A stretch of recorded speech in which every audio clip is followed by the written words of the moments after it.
Bharatiya Janata party के प्रवक्ता जुड़े हैं, उनसे बात कर लेते हैं। हमारे साथ अनिल गुप्ता जी हैं। अनिल जी से पहले बात कर लेते हैं। अनिल जी, क्या प्रतिक्रिया आप इस मामले पर देंगे, जिस तरह से अब तो अदालत ने भी इस पर कह दिया है कि अरविंद केजरीवाल को सिर्फ सत्ता का नशा है, निजी हित वो सबसे ऊपर रख रहे हैं। जी नमस्कार आपको और सभी दर्शकों को नमस्कार। जी। देखिए, जो बातें हम कई दिनों से कहते आ रहे हैं उस पे मानने हैं, हाई कोर्ट ने भी अपनी मोहर लगाई है। जिस तरीके से कल सुनवाई में उन्होंने फटकार लगाई है, देखिए दिल्ली में पूरी प्रशासनिक व्यवस्था पूरी तरीके से ठप हुई हुई है। बहुत सारी फाइलों पे मुख्यमंत्री जी के साइन होते हैं और जेल की कस्टडी में होते हुए वैसी कोई प्रक्रिया नहीं है, सिस्टम नहीं है कि वो वहां साइन कर सके। अब एमसीडी का बुरा हाल है, लोगों को तनख्वाह नहीं मिल रही और छोटे छोटे बच्चे जिनको बैग्स और किताबें कापियां मिलनी थी वो नहीं है। इन्होंने एमसीडी को भी ठप किया हुआ, दिल्ली सरकार को भी ठप किया है। एमसीडी के अंदर आपको ध्यान है, करीब 1.5 साल हो गए दिल्ली में अभी एमसीडी के अंदर स्थायी समिति का गठन नहीं हुआ और उसका सिर्फ और सिर्फ रीजन है केजरीवाल सरकार। कोई कानूनी कोई उसमें प्रोहिबिशन नहीं है, सिर्फ और सिर्फ इन्होंने एक पिटीशन फाइल की हुई है एल्डरमैन के लिए, उसमें कोई स्टे नहीं है, कुछ नहीं है। और स्टैंडिंग कमेटी को जो फाइनेंशियल पावर्स होती है वो ना होने की वजह से है ये एमसीडी में मुख्यमंत्री जी की हठधर्मिता करते काम नहीं हो रहा। और किस तरीके से दिल्ली में प्रशासनिक व्यवस्था ठप हुई है, फाइलें नहीं हुई है। अभी मेयर का चुनाव था, पीठासीन अधिकारी की नियुक्ति होनी थी, क्योंकि सारी चीजें मुख्यमंत्री सरकार के प्रमुख होते हैं, हेड होते हैं, सारी चीजें उनके साइन होके आगे एलजी के पास जाती है। पर इनको अपनी, जो कल ठीक बोला हाई कोर्ट ने कि इनको अपनी सत्ता के लालच में इन्होंने पूरी दिल्ली को ठप किया। आज दिल्ली के प्रति इनकी कुछ नहीं है, सिर्फ इनको जेल से सत्ता चलानी है, सत्ता का लालच है, परिवारवाद को बढ़ाना है, इसलिए इन्होंने पूरी दिल्ली को बंधक बनाया हुआ है। आज दिल्ली में पानी के लिए लोग हाहाकार कर रहे हैं, दिल्ली प्रदूषित है, दिल्ली की सड़कों का बुरा हाल है, पोल्यूशन का बुरा हाल है, एमसीडी में बच्चों को किताबें कॉपियां नहीं मिल रही, एक भी समस्या। क्योंकि ठीक है, और हमने हमेशा से जब से दिल्ली केजरीवाल साहब जेल में गए, हमने कहा नैतिकता के आधार पर उनको इस्तीफा देने चाहिए। इनकी पार्टी की मेजोरिटी किसी, क्या ऐसा कोई सक्षम व्यक्ति इनकी पार्टी में नहीं है जो मुख्यमंत्री बनने के लायक नहीं, पर क्योंकि इन्होंने खुद करना है, दिल्ली के 2 करोड़ से ज्यादा लोगों का रख रखाव, उनकी सुविधा की उनकी कोई चिंता नहीं है, सिर्फ इनको अपने स्वार्थ की चिंता है। और कल जो हाई कोर्ट ने टिप्पणी दी है, मुझे लगता है उस टिप्पणी के बाद केजरीवाल साहब को जानना चाहिए, किसी को दिल्ली की सत्ता सौंपनी चाहिए। ठीक है। हमारे साथ डॉक्टर प्रदीप शर्मा भी जुड़े हैं, जो कि अधिवक्ता है सुप्रीम कोर्ट के, उनसे बात करना चाहूंगी। स्वागत है आपका प्रदीप जी। प्रदीप जी, अब अदालत भी इस मामले पर हस्तक्षेप कर रही है। पहले अदालत ये कह रही थी कि हस्तक्षेप करना इस मामले पर ठीक नहीं लगता है कि अरविंद केजरीवाल अपने पद से इस्तीफा देंगे, नैतिकता के आधार पर होना चाहिए। लेकिन अब चूंकि इस तरह की टिप्पणी आ रही है कि आप केजरीवाल जो है वो निजी हितों को ऊपर रख रहे हैं और जनता के साथ खिलवाड़ हो रहा है, आप किस तरह से देखते हैं इसे? ये तो वैसे भी सेटल्ड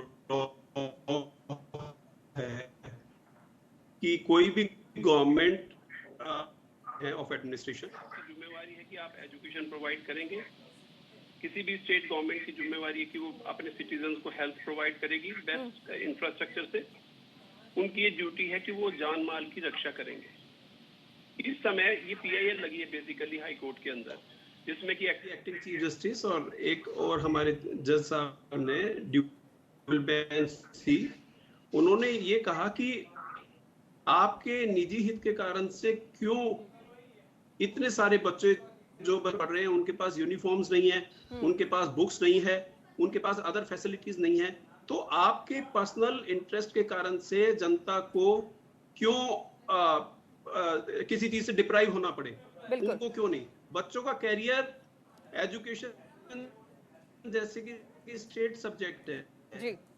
अच्छी एजुकेशन देना गवर्नमेंट इज ड्यूटी बाउंड, कर्तव्यबद्ध की। फिर भी देखिए कोई भी प्रोसेस होगा, अगर इलेक्टेड गवर्नमेंट है तो ऑब्वियसली डिसीजंस तो उनके मिनिस्टर्स और चीफ मिनिस्टर्स या जो भी अधिकारी लोग रहेंगे वही लेंगे। 3-4 बार केजरीवाल जी की पिटीशन कोर्ट के अंदर लग चुकी है कि उनको जेल के अंदर से कार्य करने की परमिशन दे दी जाए। फिर उन्होंने लगाया कि ईडी का जो डिसीजन है वो गलत है। उसके बाद फिर ये कि नहीं, लोगों को मिलने के लिए जाने दिया जाए। उन्होंने कहा जी एक बात मैं बता दूं, जेल मैनुअल से चलती है, प्रिजन का एक जेल मैनुअल होता है, वो सबके ऊपर लागू होता है। वो जी आप पे ये है कि एक आदमी जो भी जेल के अंदर है वो मैक्सिमम 10 लोगों की लिस्ट होती है। ऐसे नहीं है कि वो कोई भी 10 आदमी चले गए, एक लिस्ट देनी पड़ती है कि आप किन किन लोगों से मिलना चाहेंगे। ठीक है, आप उन 10 लोगों की लिस्ट देंगे, उनमें से जो लोग आएंगे जी उनको आप मिल पाएंगे। ठीक है, जेल से एडमिनिस्ट्रेशन चलाना इसीलिए मुश्किल है क्योंकि आप जब एडमिनिस्ट्रेशन चलाते हैं तो उसमें आपको बहुत सारे ब्यूरोक्रेट्स की जरूरत होती है, निश्चित बहुत तौर सारे पर। पुलिस की जरूरत होती है। चलिए प्रदीप जी, मैं आपके पास लौटूंगी। हमारे साथ आम आदमी पार्टी के प्रवक्ता ही मौजूद है संजीव निगम जी, उन्हीं से बात कर लेते हैं। संजीव जी, अब देखिए अरविंद केजरीवाल को अदालत ने भी कह दिया है, कहा है कि निजी हित वो अपने सबसे ज्यादा ऊपर रख रहे हैं और जनता की फिक्र उन्हें नहीं है। कई बच्चों की पढ़ाई दांव पर लगी हुई, बुनियादी सुविधाओं की जो बात वो करते थे, जो मॉडल पेश कर रहे थे आप दिल्ली में, वो तो ठप होता हुआ नजर आ रहा है। ऐसे कब तक चलेगा? ये शायद आप एमसीडी स्कूल्स की बात कर रही हैं। जी बिल्कुल। एमसीडी स्कूल दिल्ली सरकार के जो क्लास 6 से ऊपर के स्कूल होते थे वो दिल्ली सरकार में आते थे और ये एमसीडी में आते हैं। और एमसीडी अभी 1 साल ही हुई है हमारे पास आई है।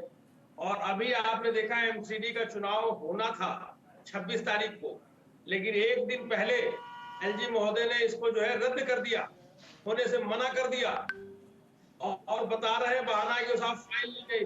कितनी सारी फाइलें, जितने ये सचिव है, ये सब सचिव। देखिए संजीव जी, कहा जा रहा है कि एमसीडी की स्थायी समिति की गैर मौजूदगी में उपयुक्त अगर प्राधिकारी की शक्तियां सौंपने के लिए किसी को भी अगर रखना है तो उसके लिए सीएम की इजाजत चाहिए होगी, और सीएम तो जेल में है। वही बात मैं बता रहा हूँ।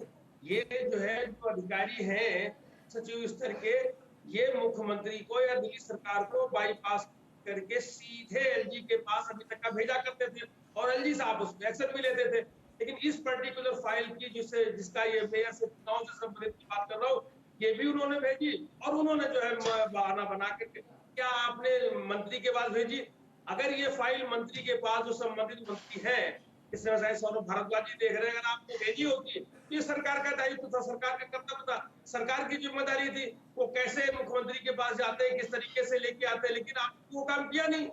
आपने सरकार के पास फाइल भेजी ही नहीं, फाइल सीधे भेजी एलजी के पास और एलजी ने ये आप फिर सब कुछ हर चीज आप एलजी के ऊपर डाल दे रहे हो। और एलजी, एक मिनट मैडम, एक मिनट हमारी बात पूरी सुन ले पहले। ठीक है अनिल जी, आ रही साहब है, एलजी साहब है, क्या ये जो दिल्ली के जो 7 सांसद चुने गए हैं, ये खाली दामाद है क्या? आ रही हूँ अनिल जी, आ रही हूँ। इनकी कोई जिम्मेदारी नहीं है दिल्ली के लोगों के प्रति? ये सिर्फ तमाशा देखेंगे उनसे बैठ करके। और ये इसका ये 7 के 7 सांसद हैं, अभी 1 महीने के अंदर 25 तारीख को इनको पता चल जाएगा कि आप क्या काम कर रहे हैं। सांसद तो सिर्फ बैठ करके तमाशा देख रहे हैं। प्रधानमंत्री महोदय कहते हैं कि साहब सबका साथ सबका विकास। कहाँ आप सांसद लोगों से पूछिए, कहाँ आप सबका सहयोग कर रहे हैं? अच्छा, मुख्यमंत्री का कोई रोल नहीं है, सब सांसदों का रोल है। ठीक है, तमाम सांसद तो बीजेपी के हैं। अनिल गुप्ता जी प्रतिक्रिया देना भी चाह रहे थे। अनिल जी जवाब दीजिए इन्हें। मोनिका जी, मैं आपको एक अखबार की हेडलाइंस आपको दिखा रहा था।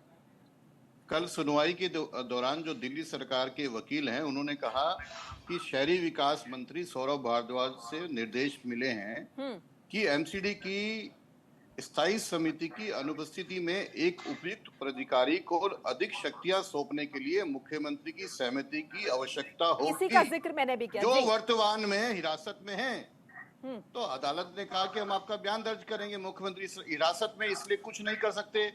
तो ये साफ दर्शाता है कि अब ये टालमटोली कर रहे हैं। दिल्ली के मंत्री जो शहरी विकास मंत्री हैं, उनको पता है कल पीठासीन अधिकारी बना था मुख्यमंत्री के साइन नहीं थे, पर हर चीज को एलजी पे डालना, सांसदों पे डालना। अगर एलजी और सांसदों ने चलाना है तो आप मुख्यमंत्री पद से अपना रिजाइन करें, डिसॉल्व करें, क्यों नहीं कर रहे? पर आपको चलाना नहीं है, आप जेल में भी रहना है। अरे अनिल जी संजीव जी ने बात रखनी दीजिए। अगर सबको काम सांसदों ने, और देश में देखिए लोकतंत्र एक संविधान है। दिल्ली की सरकार के मुख्यमंत्री है ना, अगर आपको लगता है कि काम सांसदों ने करना है तो आप कोर्ट में बता दीजिए, सांसदों से साइन करा देते हैं। पर इनको भी कानून पता है, संजीव जी उन्हें बात पूरी कर लेने दीजिए, आप अपना जवाब रखिएगा, रुक जाइए। मुझे तो लगता था कि संजीव जी एक अच्छे व्यक्ति हैं जो बीच में इंटरफेयर